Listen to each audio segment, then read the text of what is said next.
This is the 217 Recovery Podcast with Corey Winfield. If you commit to something, do it. If you don't want to do it, say no. But if you say yeah and you committed to something, you got to do it. Stick it out. Do it. And co-host Marnie Winfield. My rent is paid. I have a roof over my head. I'm married to the most amazing man in the world who cares about me and supports me, keeps me safe, and I don't know. I got it all. It is the 23rd of December. It's the Christmas Eve. Evie. Of 2021. It's the only one that's ever going to be. So enjoy it. And we're having a nice little conversation right now. We are on the road, on location, using the Blue Yeti microphones. These used to be our studio mics. Okay. And then we got the podcast, or the pod mics from Rode. And, I mean, those sound good. And then Santa came. Yeah, early. Mrs. Claus dropped off a RE320 microphone. And it reminds me of what I used to use when I was in radio. Like in the studio? Like studio quality. See, sweet. So this is not him talking on that microphone. No, this is the old one. And then these sound good if you're going to start a podcast. Which, I mean, we could talk about that for a while. Maybe we could turn this into that. That's not what we had in mind today. But yeah, these are just the Blue Yetis. They're nice. We do have another one too, a Blue Yeti Pro. And I keep telling my friends that are like, oh, it's for Bogus. I'm like, well, I can sell you some equipment pretty cheap, but, you know, start with the basic stuff. The first things that we started with was a Fifine mic, which you can get on Amazon for like $29. I remember it was 3 years ago. 3 years ago today, my ass was in jail. Whoa. In jail. I should take you by there. No, I don't want to. We should go by there and try to visit somebody. I'll start making up my friends' names. Yeah. Just come up with the most generic name. Tom. Yeah. Tom Smith. Tom. I can't remember his last name. Supposed to bail him out? Joe?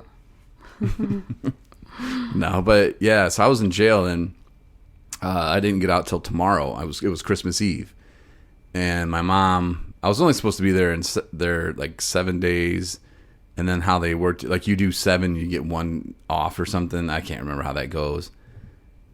But not me, because it happened to fall on like a weekend or something, and I needed to get on Tether. Yeah, it was on a Monday, I think. Christmas was. So Christmas Eve was on a Sunday. I don't know. I ended up having to stay another MFing day.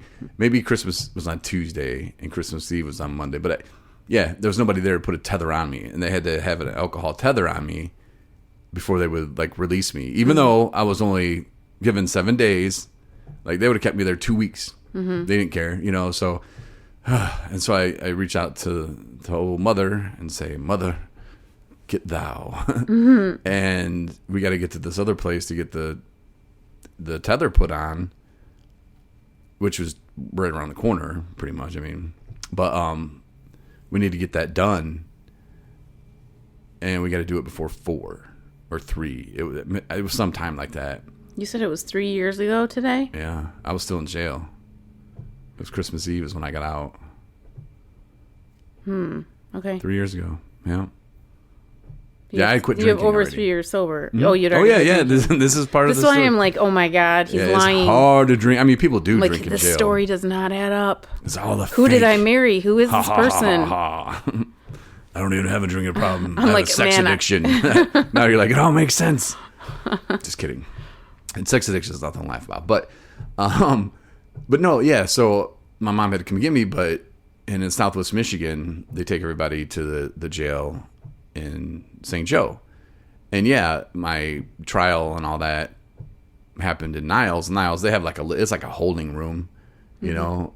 They threw another dude in there with me, but that's not where people stay. So, but my mom, she was on her way to Niles, which is, I don't know, probably 30, 45 minutes, hour and a half in the wrong direction, you know, when she realized. I'm like, what are you doing? You got to get here. What are you, and why did you wait all day? I could have left at 7 a.m., you know, like, why are you effing around, you know? And she got me just in time, got it put on. Then I went home, and then I had to call this other officer who had to test it, you know, to make sure. Did you have to drink and then have it go off to test it to see if it worked? No, I didn't mess with it. No. I had already stopped. My drinking career stopped at that point when, I prayed to God, like, let that be my last drink, and it has. That's been my last drink, and I guess I just should learn how to pray, because before I was like, God, let me figure it out. Okay, you want to figure it out? This is what it's going to take. Mm-hmm. But yeah, it was nuts, man, and I don't ever want to go back to that life. This life is so much better, and it's so hard. I just kind of reconnected with a guy that when I worked at this treatment center in Traverse City, he came through there, and just kind of reconnected with him on Facebook, and I was just glad to see he was still alive. He wrote back, he was like, "You're so funny." No, I'm serious, dude. Like, when I say that, I'm not joking. It's not really a joking matter when people have a substance use disorder, because heroin, drinking, meth. I mean, okay, you didn't die from meth, but you don't know what people are putting in it now. And what did you do when you were on meth? Did you say the wrong thing to the wrong person? Did you get shot? I mean, you're around sketchy people sometimes, in the drug game, and cocaine's just as bad. There's all ways that it's not good for you. None of them. Right. So I was happy that he was alive, and he's in sober living now in Petoskey, which I was like, good. That's probably where you need to be. And some of the same things kind of came out of him. Like, man, once I get this job, man, I'll be making $17 an hour. But okay. Nothing really about, hey, man, I'm going to go to 4 meetings today. I got to holler at you later. Nothing really recovery related, which, for me, it just kind of, it's some red flags. Mm-hmm. But at the same time, that's his starting point. He's got to go through the same things that I went through, and first happened to me, in the hospital. I got out. I don't need no AA meetings. I don't need a therapist. I don't need to talk to nobody. I was the same way, because I thought I was better than everybody else. Mm-hmm. And it's kind of a hard thing to realize that you're not, and I don't know if it's, well, nah, I'm not going to call myself that, but yeah, everybody has an ego. I mean, that's what an ego is. But we all think we're like, no, yeah, I can do it, and I think people kind of relate to that and what I'm saying with that. But that's his part of it, and told him, reach out if you ever need to chat, man. That's all I can do. We can't save other people. Right.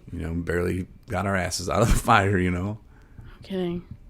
Well, I mean, another thing too, when you were saying, people that are boastful about what they do in their program, in my experience, sometimes those are the people that fall hard, and like, I don't know, for me, I treaded lightly when I had made the decision that this was going to be it. I'm done. I kind of wanted to take the power away from the alcohol and the disease and the addiction piece. It's just like, I'm going to do what I have to do. And I'm just going to, it's about doing the next right thing. It's about figuring out all the bull crap that it has been just like festering inside me from resentments or situations that I've been in, or that I've hurt people, or people have hurt me. And I need to do all those things, and that takes time. And going to 8 meetings and talking about it, and I chaired this meeting, and I went to way more than I was supposed to go to this week, and I met with my spine. That's great, but literally, recovery is an inside job. They say that all the time, and it's for you. It's something that needs to be done for you to be healthy. And once you actually have recognized that and kind of surrendered to the fact that this is my life now. Yeah, I go to meetings because it makes me better. It's like my medicine. Yeah. It fills my recovery tank. And if that's empty, then I'm in a bad place. So what is it that I need to do to fill that recovery tank? To make sure that it's steady and I'm calm and I'm not going to do anything irrational and I know what's best for me. And then after a while, that just becomes like normal. It becomes the norm of your lifestyle. It's who we are. Because before, who I was alcohol. Alcohol was me. I was alcohol. That was it. If I was doing something, alcohol was there. If I was looking for something, I was looking for someone that had alcohol. So it had so much control over my life that now, once I've taken that power away, I can focus on so many other things and find joy in so many other things. And it's a miracle. It truly is. The miracle happens. It does. I can't tell you when or how or why, what the equation is. There's not. But it's a slow and steady wins the race deal. You know, it's making that commitment and following through with it every day and taking that power away. Like, today I didn't drink. No, that's great. For me, it's today I didn't drink because I don't drink. That's Right. it. And it takes time, like you said. It takes you know, a lot of time. A lot of process. You time. gotta It's get totally. That was down exhausting. and- Just saying that. And Like that's- I'm like, bleh. And that's why I wasn't, you know, it's not my job to correct homeboy, and I don't know what's right or wrong. And he might have been going to a meeting tonight or that night, but he just didn't tell me about it. But my thing was not bragging about it, but just like, hey man, here's my plans. And his only plan was to get a job and make $17 an hour, and he's going to do great. Okay, I mean, maybe, you know, and I don't know. You know, I don't know if he hit 3 meetings already that day. I don't know. But I didn't get the, hey man, I'm living recovery. You know, I got the, oh, I'm going to be okay and I'm going to be me again. I'm going to be all right. You know, once I get this money, I'm going to be me. That's the kind of feeling I got from him. Mm-hmm. And, you know, like I said, it takes what it takes. And, you know, something that you said too, which, you know, for some people, it may take more time than others to kind of figure this out, you know, when it comes to family members. And you said, you know, it was all about alcohol, and you were going to get some alcohol. If you didn't have money, you were going to find some money. If you couldn't find money, you're going to find a person that had alcohol you're going to hang out with. And that's how it goes. And once, like, you score some alcohol, cool. You know, you get some money, all right, cool. I used to go chill by myself, but if I didn't have it, man, what could I do? You know, could I sell some DVDs? Can I borrow money from, you know, family member, which was only one. I mean, I didn't really have to do too much of that, but, you know, those people, I'm like, hey, could you bring me over something? Because they'd be like, hey, do you need anything? Sure, man, bring me over a bottle. Are you for real? Yeah. Mm-hmm. Oh, okay, cool. I'm Yeah. like, yeah. I can't tell you. Yeah, I had paid my rent or whatever, so I had a roof over my head, but I didn't have alcohol and I didn't have a job. So some people wanted a place to drink their alcohol. Yeah, and because you got electric, rent, no alcohol. There's a problem. I mean, and that's what's so messed up, because you would think it'd be the opposite. You know, like, you know, sometimes I didn't have electric, and that wasn't the problem. The problem was I didn't have any alcohol. Yeah. And so if you're, you know, listening and you're thinking, man, you know, my brother, cousin, whatever, friend is having a hard time, you know, what can I do? Just kind of remember, like, in their mind, they need alcohol. That's number one. Mm-hmm. You know, so you want to trick them, which is kind of weird. Hold on, I got to get on this other story real quick. Well, I'll come back to that. Well, Wait, follow up with the Trickham thing. Where is that you going? can trick them, because it just reminded me, Marnie and I are here in Benton Harbor. It's a beautiful hotel, the Courtyard by Marriott. We recommend it. It's nice. They've been hooking us up. But the first thing I do is, like, I go into the bedroom. We have the presidential suite because you sweet talked him into it. And I go in the bedroom, turn on the TV to football. And then I come out and I turn on the, I guess, living room or whatever TV to Christmas movies, because I figured you're in the Christmas spirit. Yeah. And then I go in the bathroom, come out, and I look up and you're watching this killer show. 48 hours. Yeah, 48 hours. And It must have been on commercial. like, I don't know. It was the whole, I don't know. So they're tricking this guy to come in because he killed his whole family. Oh, yeah. And they're like, oh, and the guy calls him. He's like, hey, killer, why don't you come down? I got some pictures I want you to look at, see if you can spot, if you know any of these people, because we think that, you know, they're responsible. And they knew it was him. They caught him on camera or something, and he was identified. And so he's like, okay, I'm going to come down. You know, be like, hey, you want to go drinking? And then just take their ass to rehab. I wouldn't recommend that. No, don't do That that. wouldn't go They very will. well. That would not be. That's not But, the way to go. you know, say, hey, look, you know, I understand, especially if you're that bad. Like, when I was that bad, I needed alcohol to live, you know. It was very dangerous to just stop drinking. But, you know, I've had conversations. My cousin came over one time. He was all about the recovery life at one point, and we sat there, and I was drinking beer because I needed alcohol, you know, to get the shakes and withdrawal symptoms down. But he brought beer over too, you know, because he knew, like, I can't just cut this dude off. And it's sad, you know. And some people are like, why would I never bring people? I would never bring them alcohol. And maybe that's what it takes to open the door to a good conversation about, isn't this silly that you have to drink? Like, you're such a prisoner to alcohol. Like, that could be a door opener, you know. And I don't know, just something to think about. Yeah, and just in conversation, I think, and I'm trying to think back when people have had talks with me, conversations with me, and it was kind of like, what are you doing? Like, Marnie, where do you think this is going to end up?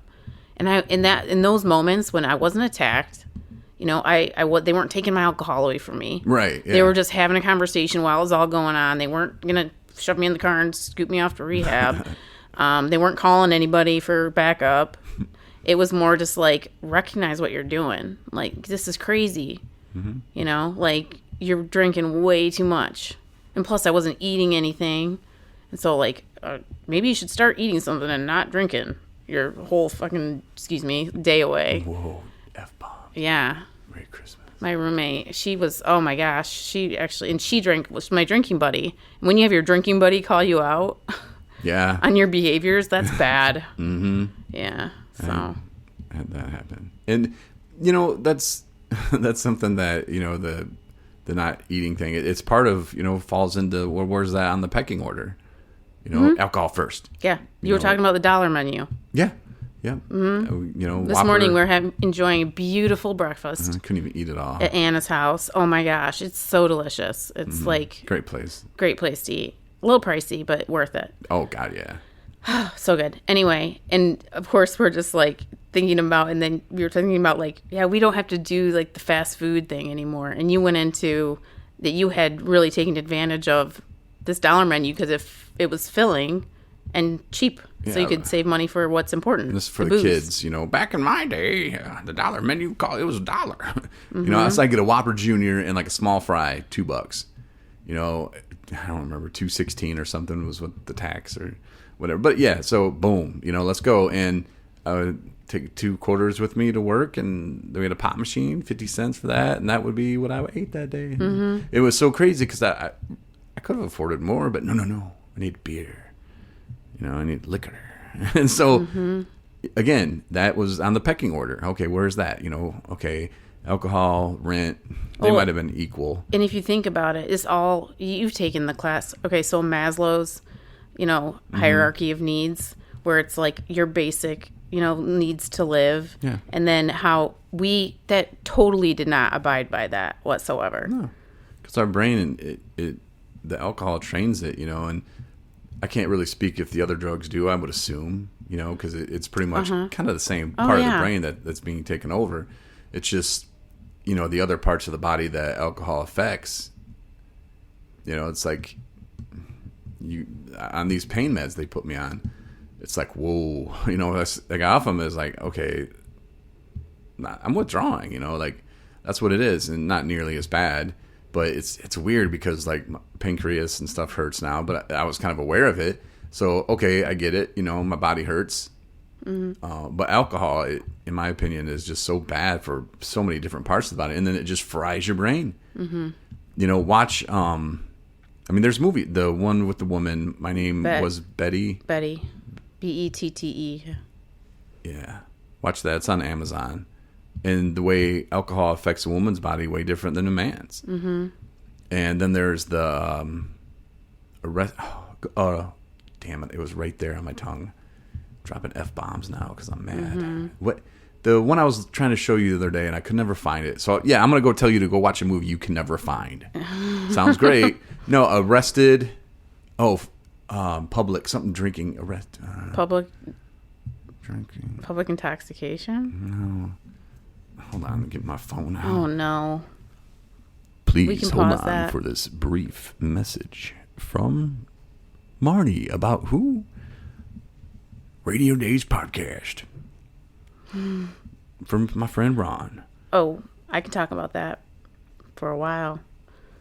Arrested. Because when I got him his new microphone, he went ape crap and started just right off the bat. I mean, he opened it and then was gone to the studio within like 10 minutes.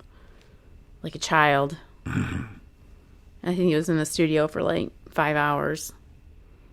So you know that you gave a good gift when they do that. Act like children. Okay, it's called. Okay. Thanks, Ron Robinson, and thanks for the shout out, babe. Mm-hmm. To his Radio Days podcast and the awesome unofficial promo I did for him, which you can check out. I didn't put it on 217's YouTube, but I did put it on my personal one. So look for Corey Winfield, and you'll see the one where Marty actually popped a zit, but it wasn't really a zit. It was like a alien.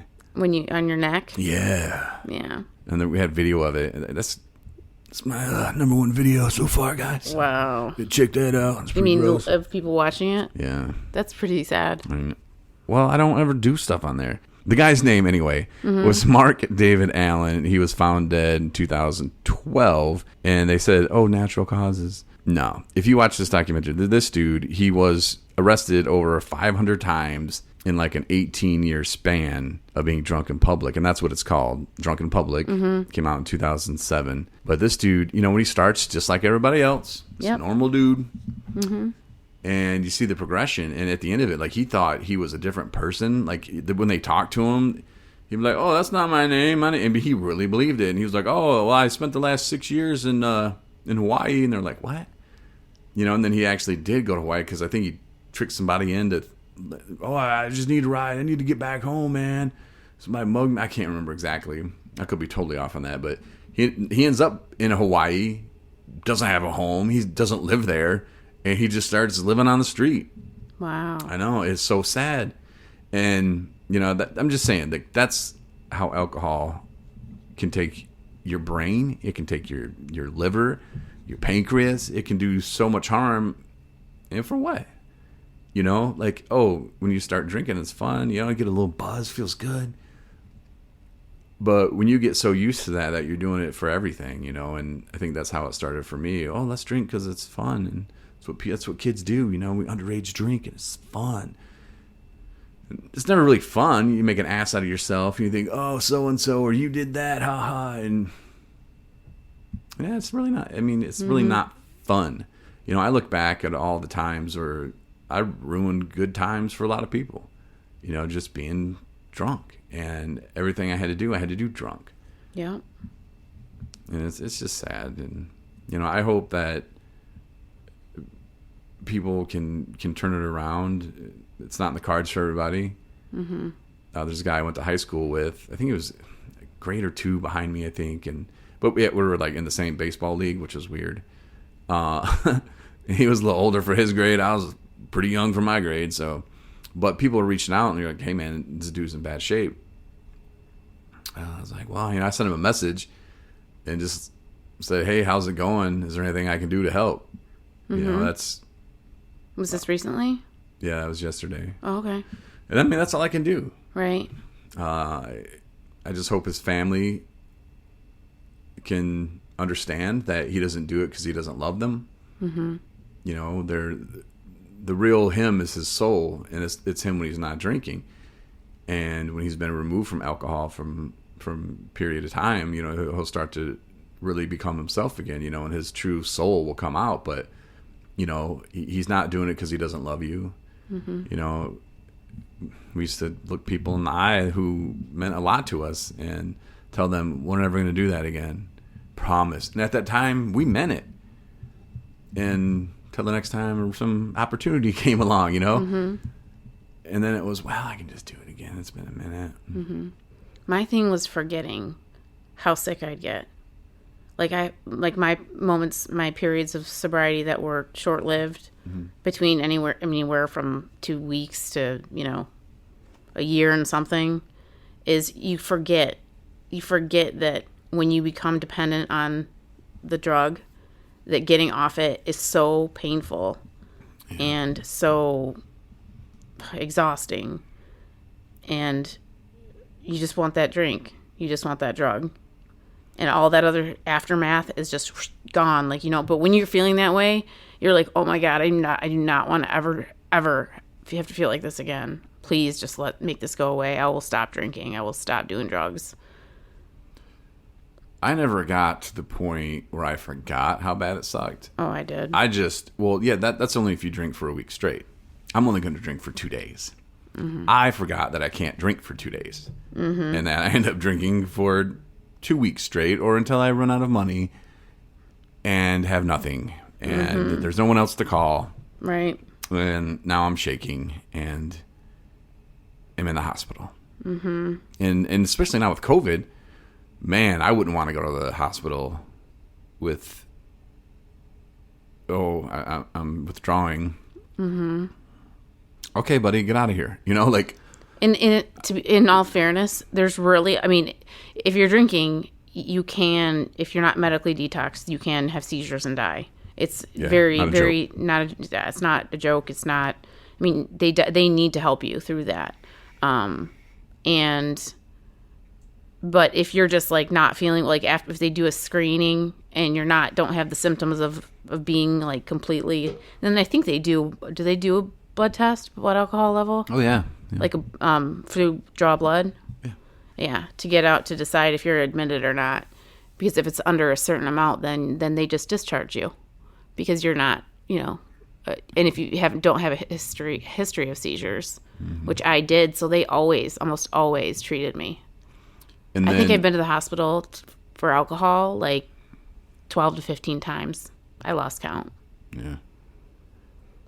And then there's a trick that I used to use, but you don't want me to talk about that. No.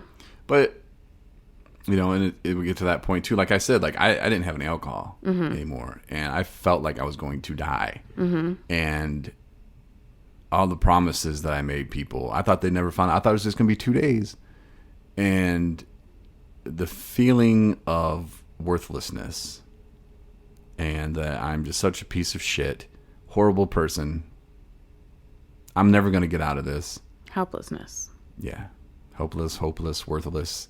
Mm-hmm. All the lists. That's what I felt. Less of everything. Yeah. So, say certain things that are dangerous.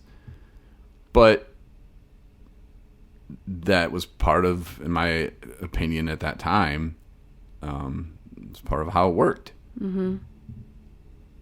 But I didn't do that every time.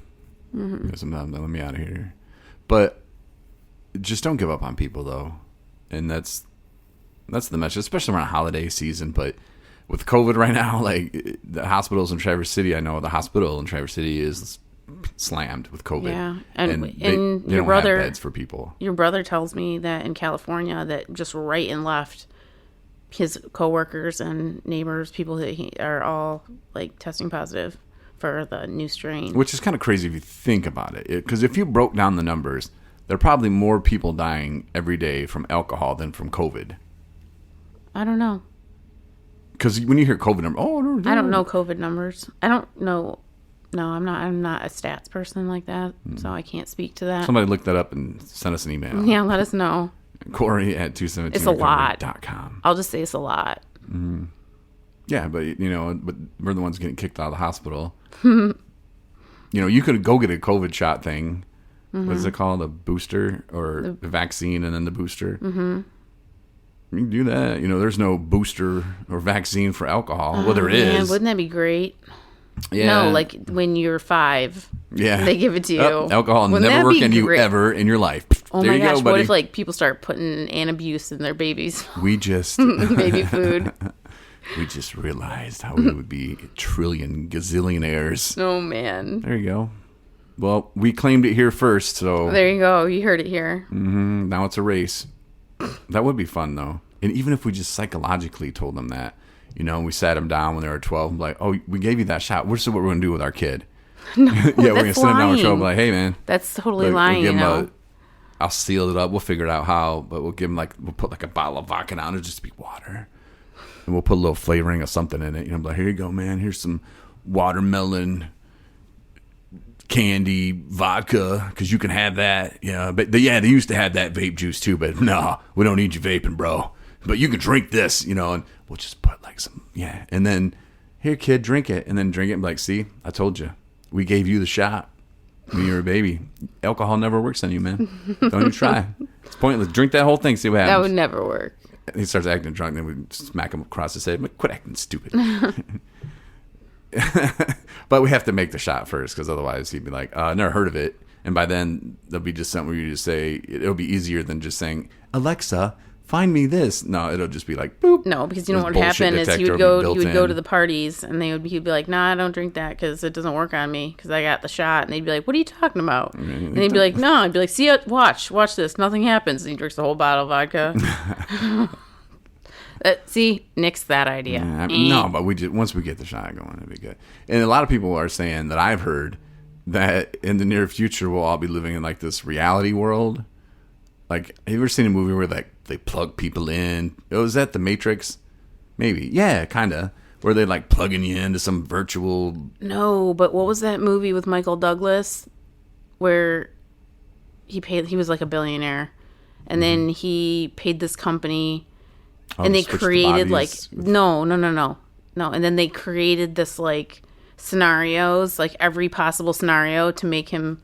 Oh my gosh, I gotta look I it don't up think now. I've seen that one. Yes, you did. When? You No. watched it with me. Okay. Well, I know you're not talking about the game. Yes. There's nothing about what I'm talking about. I'm talking about actually plugging somebody. That was a real life thing where he just thought everything was real. Right. But Oh, it what was are you all a talking game. about? I'm talking about like they plug you in, like you're born or whatever. I don't know what age they would do it, 20, whatever, and then you're plugged into this reality world where your body's just laying there on the bed, but in your mind, you're like the Matrix, like you're living in this other reality world. And they're actually, you can look this up, actually selling property in this virtual world right now. Wow. If I was smart, I would buy some. You think Just so? yeah, because I remember when Bitcoin came out, I was like, stupid. Yeah. Yeah, I wish I would have bought some now. You know, Apple. I don't need to buy any stock in that. I It's read stupid. something that said that there was some guy who had thrown away his hard drive, or somehow a hard drive got thrown away that had like $2 billion in Bitcoin on it, and it was like in some dumpster somewhere. Go find it now. I'm just saying. I saw Give it the coordinates in in the the news. next episode. Mm-hmm. Anyway, that's what we got today, and we're going to go enjoy dinner with a high school friend of mine and his lovely wife. You get to meet her. Hopefully Both they of don't- them. I haven't met either. Hopefully they don't tell too many crazy stories. Oh, no. I know Paul won't, because it'll be like incriminating himself.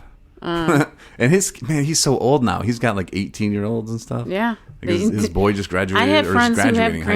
grandchildren. So, Golly. how about that? Them suckers are old. Suckers. One day we'll have kids and we'll be old too. But yeah, it'll be a good time. Yeah. Anyway, we will talk to you again. Christmas? Christmas Day? Christmas Day? Oh no. Yeah, Christmas. Mm-hmm. So look forward to that one. A little Christmas episode. We could do a podcast at my mom's with my brother. Oh my God, we're doing it. Oh my gosh. Yes. Wow, that's one you're gonna be scared of stories. That would be super sad. No, not like embarrassing, but like sad. How about you host Sunday then? Or No. Saturday? Oh, maybe, I don't know. I'll Wait, think Christmas about it. is Saturday. Sunday is our Christmas at my mom's. Okay. Your Yeah. mom's are. Yeah, instead of mom. doing, that's what we should do, because that's when your replay is. So that's your So day we to be do the host anyway. Okay, so do we do Saturday, Christmas Day with your family, and then Sunday with my family? I don't know. We'll see. Listen Saturday, and hopefully we surprise you. And then listen Sunday as Marnie host from her family's Christmas party get-together thing. All right. Sounds good. Merry Christmas. Love your family. And be safe. Let us know if you ever need anything. Merry Christmas, everybody. See ya.